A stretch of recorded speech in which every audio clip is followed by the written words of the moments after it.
मुख्यमंत्रीगण और सभी साथियों, सबसे पहले तो आप सबका धन्यवाद। बहुत ही अच्छे ढंग से आपने अपने क्षेत्र के इनिशिएटिव योजना के विषय में बताया।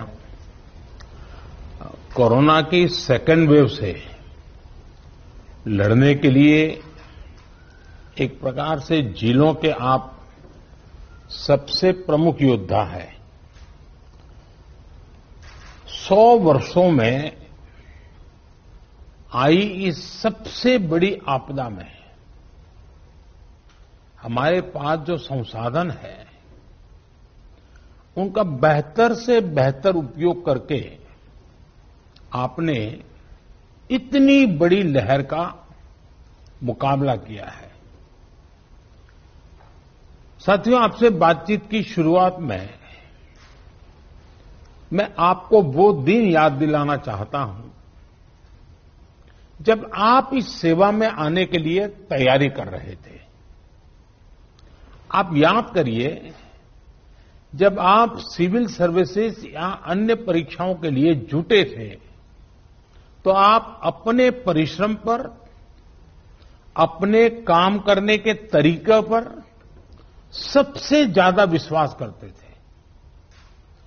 आप जिस भी क्षेत्र में रहे हो वहां की छोटी छोटी बारीकी से परिचित होते हुए आप सोचते थे कि मैं इस दिक्कत को इस तरह दूर करूंगा। आपकी यह सोच आपकी सफलता की सीढ़ी भी बनी। आज परिस्थितियों ने आपको अपनी क्षमताओं की नई तरह से परीक्षा देने का अवसर दिया है। अपने जिले की छोटी से छोटी दिक्कत को दूर करने के लिए पूरी संवेदनशीलता के साथ लोगों की समस्याओं का समाधान करने के लिए आपकी यही भावना काम आ रही है। हां, कोरोना के इस काल ने आपके काम को पहले से कहीं अधिक चैलेंजिंग और डिमांडिंग बना दिया है। महामारी जैसी आपदा के सामने सबसे ज्यादा अहमियत हमारी संवेदनशीलता और हमारे हौसले की ही होती है। इसी भावना से आपको जन जन तक पहुंचकर जैसे काम कर रहे हैं उसको और अधिक ताकत से और अधिक बड़े पैमाने पर करते ही रहना है। साथियों, नए नए चैलेंजेस के बीच हमें नए नए तौर तरीकों और समाधानों की जरूरत होती है और इसलिए ये जरूरी हो जाता है कि हम अपने स्थानीय अनुभवों को साझा करें और एक देश के रूप में मिलकर के हम सब काम करें। अभी 2 दिन पहले ही मेरी अन्य कुछ राज्यों के अधिकारियों से भी मुझे बात करने का मौका मिला था। उस बैठक में अनेक सुझाव, अनेक समाधान अलग अलग जिलों के साथियों की तरफ से आए हैं। आज भी यहां कुछ जिलों के अफसरों ने अपने जिलों की स्थिति और अपनी रणनीति को हम सबके बीच साझा किया है। जब फील्ड पर मौजूद लोगों से बातचीत होती है तो ऐसी अभूतपूर्व परिस्थितियों से निपटने में बहुत अधिक मदद मिलती है। बीते कुछ समय में ऐसे अनेक सुझाव मिले हैं। अनेक जिलों में परिस्थिति के अनुसार कई इनोवेटिव तरीकों की भी जानकारी आप लोगों से मिली है। गांवों में कोरोना टेस्ट की सुविधा अधिक से अधिक लोगों तक पहुंचाने के लिए मोबाइल वैन का तरीका कई लोगों ने अपनाया है। स्कूलों, पंचायत भवनों को कोविड केयर सेंटर्स में परिवर्तित करने का कुछ लोगों ने इनिशिएटिव लिया है। आप लोग खुद गांव-गांव जाते हैं, वहां की व्यवस्थाओं की निगरानी करते हैं, आप ग्रामीणों से बात करते हैं, तो इससे जो वहां का सामान्य नागरिक है या वहां के गांव के जो एक प्रकार से लीडर लोग हैं, 5 होते हैं, 10 होते हैं, 15 होते हैं, अलग अलग क्षेत्र के होते हैं, उनको जब शंकाओं का समाधान होता है और डायरेक्टली आपके साथ जुड़ते हैं तो उनका आत्मविश्वास अनेक गुना बढ़ जाता है। सारी आशंकाएं एक प्रकार से आत्मविश्वास में बदल जाती है। आपकी मौजूदगी से, आपके संवाद से गांव में ये डर निकल जाता है कि कुछ हो गया तो हम कहां जाएंगे, हमारा क्या होगा। आपको देखते ही सारा मन उसका बदल जाता है। इससे लोगों में साहस के साथ ही अपने गांव को बचाने की जागरूकता भी बढ़ती है। और मेरा आग्रह है, हमें गांव-गांव यही संदेश पक्का करना है कि हमें अपने गांव को कोरोना से मुक्त रखना है और लंबे अरसे तक जागरूकता से प्रयास करना है। साथियों, बीते कुछ समय में ये बात सही है कि देश में एक्टिव केस कम होने शुरू हुए हैं। आप भी अपने जिले में अनुभव करते होंगे कि 20 दिन पहले जो एकदम से आपके ऊपर प्रेशर आया था, अब आपको भी काफी महसूस होता होगा बदलाव। लेकिन आपने इन 1.5 सालों में ये अनुभव किया हुआ है कि जब तक ये संक्रमण माइनर स्केल पर भी मौजूद है, तब तक चुनौती बनी रहती है। कई बार जब केस कम होने लगते हैं तो लोगों को भी लगता है कि अब चिंता की बात नहीं, वो तो चला गया। लेकिन अनुभव दूसरा है। टेस्टिंग और डिस्टेंसिंग जैसे मेजर्स को लेकर लोगों में गंभीरता कम न हो, इसके लिए सरकारी तंत्र, सामाजिक संगठन, जनप्रतिनिधि, इन सबके बीच में एक सामूहिक जिम्मेवारी का भाव हमें पक्का करना होगा और प्रशासन की जिम्मेवारी और बढ़ जाती है। कोविड एप्रोप्रिएट बिहेवियर जैसे मास्क पहनना, हाथ धुलना, जब इनमें कोई कमी नहीं आती, आपके जिलों में, आपके जिलों के बाजारों में, गांवों में कम से कम होने के बाद भी लोग सभी दिशा निर्देशों का पालन करते हैं, तो ये कोरोना से लड़ाई में बहुत मदद करता है। स्थितियों पर लगातार नजर रखने से जिले के सारे प्रमुख विभागों, जैसे पुलिस का विभाग हो, साफ सफाई की बात हो, इन सारी व्यवस्थाओं का, इनके बीच में बेहतर तालमेल और प्रभावी परिणाम स्वाभाविक रूप से निकलने लगते हैं। मुझे आपके कई जिलों से इस रणनीति पर काम करने के रिजल्ट्स की जानकारी मिलती रही है।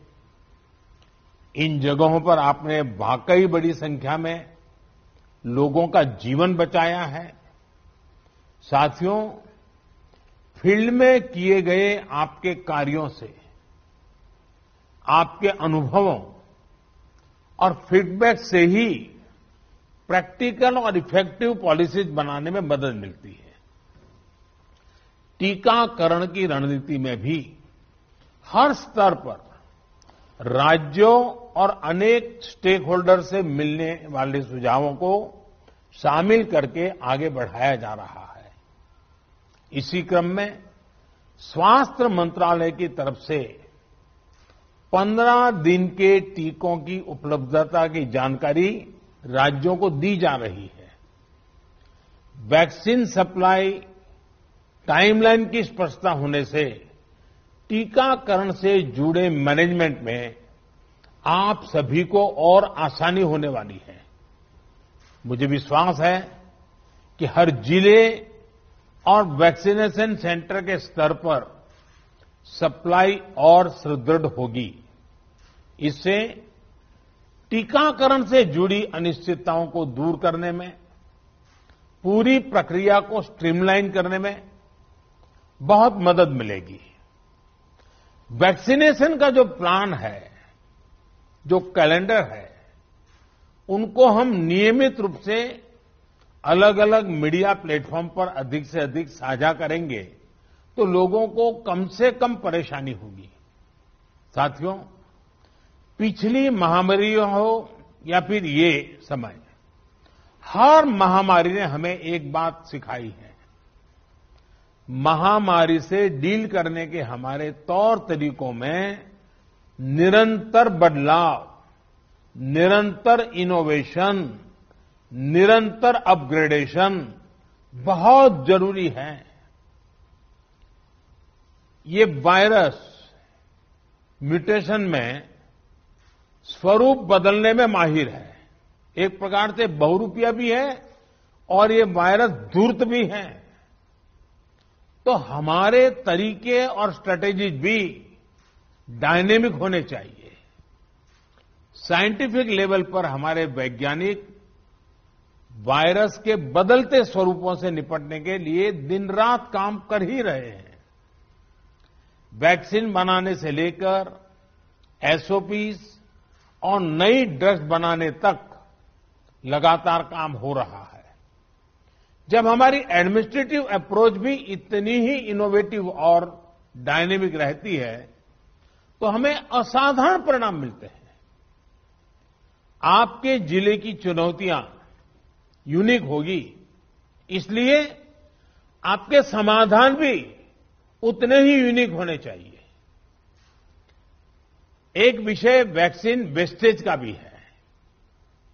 एक भी वैक्सीन की वेस्टेज का मतलब है किसी एक जीवन को जरूरी सुरक्षा कवच नहीं दे पाना। इसलिए वैक्सीन वेस्टेज रोकना बहुत जरूरी है। मेरा ये भी कहना है कि जब आप अपने जिले के आंकड़ों की समीक्षा करते हैं तो उसमें अर्बन और रूरल इसको भी अलग अलग से आप गौर करें ताकि आपका फोकस रहे। इवन टियर 2, टियर 3 सिटी को भी अलग से उसका एनालिसिस करें ताकि आप फोकस वे में अपना स्ट्रेटेजी वर्कआउट कर सकते हैं।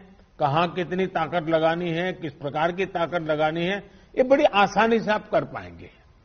और इससे जब ये प्रकार से देखेंगे तो ग्रामीण इलाकों में कोरोना से निपटने में मदद मिलेगी। और मैं भी लंबे अरसे तक आप ही की तरह कुछ न कुछ काम करते करते यहां पहुंचा हूं।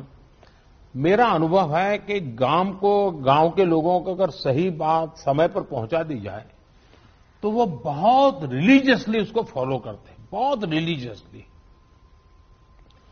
और जो शहरों में कभी कभी हमको किसी चीज को लागू करने में मेहनत पड़ती है, गांव में उतनी मेहनत नहीं पड़ती। हां, क्लैरिटी चाहिए। गांव के अंदर एक टीम बनानी चाहिए। आप देखिए वो परिणाम खुद दे देते हैं आपको।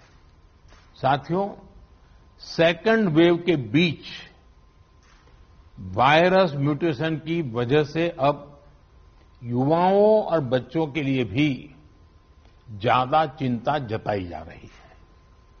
अभी तक हमारी जो रणनीति रही है, आपने जिस तरह फील्ड में काम किया है, उसने इस चिंता को उतना गंभीर होने से रोकने में मदद तो की है, लेकिन हमें आगे के लिए और अधिक तैयार रहना ही होगा। और सबसे पहला काम आप कर सकते हैं कि अपने जिले में युवाओं, बच्चों में संक्रमण और उसकी गंभीरता के आंकड़े व्यवस्थित करें, अलग से उस पर रेगुलर आप एनालिसिस कीजिए। आप स्वयं भी, मेरा सभी आप प्रमुख अधिकारियों से आग्रह है कि आप स्वयं भी उसका आकलन करें। इससे आगे के लिए तैयारी करने में मदद मिलेगी। साथियों, मैंने पिछली बार की बैठक में भी, और मैंने ये भी कह रहा कि जीवन बचाने के साथ साथ हमारी प्राथमिकता जीवन को आसान बनाए रखने की भी है। गरीबों के लिए मुफ्त राशन की सुविधा हो, दूसरी आवश्यक सप्लाई हो, काला बाजारी पर रोक हो, ये सब इस लड़ाई को जीतने के लिए भी जरूरी है और आगे बढ़ने के लिए भी आवश्यक है। आपके पास पिछले अनुभवों की ताकत भी है और पिछले प्रयासों की सफलता का मोटिवेशन भी है।